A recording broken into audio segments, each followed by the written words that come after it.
Media உங்கள் கனவா? படிக்கும் அனைவருக்கும் internship, placement assistance. Pandey school of journalism short term கோர்ஸில் உடனே சேர 7338824242.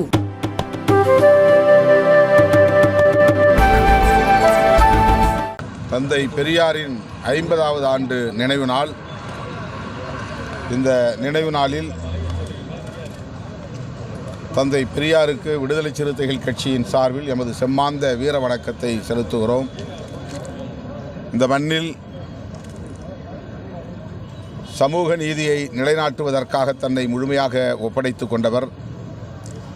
விளிம்பு நிலை மக்கள் அதிகார வலிமை பெற வேண்டும் என்பதற்காக தனது இறுதி மூச்சு வரையில் போராடியவர். சனாதனமே நமது பகை, அதை வேறறுப்பதன் மூலமே சமத்துவத்தை வென்றெடுக்க முடியும் என்பதை உலகுக்கு உணர்த்தியவர். அந்த மாமனிதரின் அரசியலை இங்கே நீர்த்து போகச் செய்வதற்கு சில சனாதன சக்திகள் முயற்சிகள் மேற்கொள்கின்றன. தொடர்ந்து அவருக்கு எதிரான அவதூறுகளை பரப்பி வருகிறார்கள். பெரியார் ஒரு குறிப்பிட்ட அரசியல் கட்சிக்கோ அல்லது இயக்கத்திற்கோ உரிமையானவர் அல்ல, ஒட்டுமொத்த விளிம்புநிலை மக்களுக்குமானவர் என்பதை உணராத சனாதன சக்திகள் தொடர்ந்து தமது காழ்ப்புணர்வை கக்கிக் கொண்டிருக்கின்றனர்.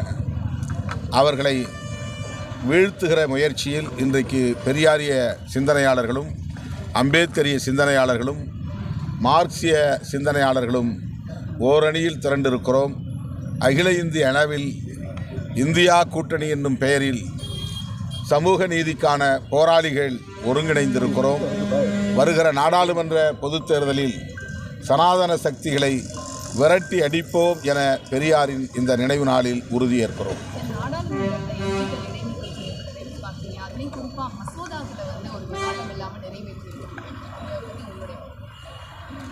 பாரதிய ஜனதா அரசு ஆட்சி பொறுப்பேற்ற காலத்திலிருந்து தொடர்ந்து எதேச்சதிகாரமான போக்கில் செயல்பட்டு வருகின்றனர். எதிர்க்கட்சிகளை ஒரு பொருட்டாக மதிப்பதில்லை, அரசமைப்பு சட்டத்தையே மதிப்பதில்லை. அவர்கள் விரும்பியதைப் போல சட்ட மசோதாக்களை நிறைவேற்றி வருகின்றனர். அப்படித்தான் இந்த கூட்டத்தொடரிலும், இந்த கடைசி கூட்டத்தொடர் சட்ட மசோதாக்களை அறிமுகப்படுத்துவது, விவாதிப்பது என்பதற்கான கடைசி அமர்வு இது. ஆகவே இந்த அமர்விலேயே முக்கியமான 3 குற்றவியல் சட்டங்களுக்கான மசோதாக்களை நிறைவேற்றிவிட வேண்டும் என்கிற முனைப்பில் எதிர்க்கட்சிகள் உறுப்பினர்களை அனைவரையும் வெளியேற்றிவிட்டு எதிர்ப்பு இல்லாமலேயே அதனை நிறைவேற்றியிருக்கிறார்கள். இது ஜனநாயகத்திற்கு விரோதமானது, அரசமைப்பு சட்டத்திற்கு எதிரானது. நாட்டு மக்கள் இதனை உன்னிப்பாக கவனித்து வருகிறார்கள். வருகிற நாடாளுமன்ற பொதுத் தேர்தலில் அவர்களுக்கு உரிய பாடத்தை புகட்டுவார்கள். வருகிற 29ஆம் தேதி தமிழ்நாடு முழுவதும் அனைத்து மாவட்ட தலைநகரங்களிலும் விடுதலை சிறுத்தைகள் கட்சியின் சார்பில் EVM வாக்குப்பதிவு முறை கூடாது, வாக்குச்சீட்டு முறை பழைய காலத்தில் நாம் ஏற்கனவே நடைமுறைப்படுத்தி வந்த வாக்குச்சீட்டு பேலட் சிஸ்டம், அதனை நடைமுறைப்படுத்த வேண்டும் என வலியுறுத்தி ஆர்ப்பாட்டம் நடத்துகிறோம். இந்தியா கூட்டணியில் இது தொடர்பான தீர்மானம் நிறைவேற்றப்பட்டிருக்கிறது. ஆகவே பொதுமக்கள் இந்த கருத்துக்கு பேராதரவு நல்க வேண்டும் என வேண்டுகோள் விடுக்கிறோம். வெல்லும் ஜனநாயக மாநாடு தவிர்க்க முடியாத நிலையிலே தள்ளி வைக்கப்பட்டிருக்கிறது. ஏற்கனவே சென்னை உள்ளிட்ட வட மாவட்டங்கள் 11 மாவட்டங்கள் புயல் மற்றும் பெருமழையால் கடுமையான பாதிப்புக்கு உள்ளாகியிருந்த சூழலில் 23ஆம் தேதி நடைபெறுவதாக அறிவிக்கப்பட்டிருந்த மாநாட்டை 29க்கு தள்ளி வைத்தோம்.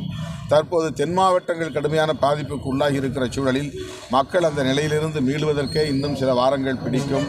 அரசு மற்றும் முதல்வர், அமைச்சர்கள் அதற்கான மீட்பு பணிகளில் ஈடுபட்டு வருகிற சூழலில் இந்த மாநாட்டை ஜனவரி இறுதி வாரத்திற்கு தள்ளி வைத்திருக்கிறோம். முதல்வர் அவர்களை சந்தித்த பிறகு எந்த நாள், குறிப்பான நாள் என்பதை அறிவிப்போம்.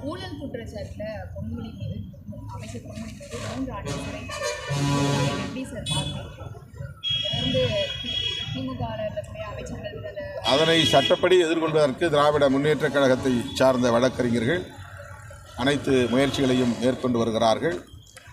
அவரும் அமைச்சர் பொன்முடி அவர்களும் மேல்முறையீட்டுக்கு செல்ல ஆயத்தமாக இருக்கிறார். சட்டப்படி உரிய தீர்வை அவர்கள் பெறுவார்கள் என்ற நம்பிக்கை உள்ளது. அண்ணாமலை உள்ளிட்ட பாஜகவை சேர்ந்தவங்க அவருடைய தீர்ப்பை கண்டித்து இதெல்லாம் ஒரு பாடம், இதெல்லாம் ஒரு உதாரணம் அப்படின்லாம் சொல்கிறாங்க சார். பாஜகவை சார்ந்தவர்கள் ஊழல் குறித்து பேசுவதற்கு அருகதையற்றவர்கள். மிகா ஊழல் சிஏஜி அறிக்கையின்படி வெளியாகி இருக்கிறது. இந்திய ஊடகங்கள் அதை பற்றி பேசவில்லை. இதுவரையில் எந்த ஆட்சியிலும் நடைபெறாத அளவுக்கு மிக மோசமான, இதுவரையில் முன்னெப்போதும் இல்லாத ஒரு முன்மாதிரியாக இருக்கக்கூடிய ஊழல் ஆட்சியாக இந்த ஆட்சி விளங்குகிறது.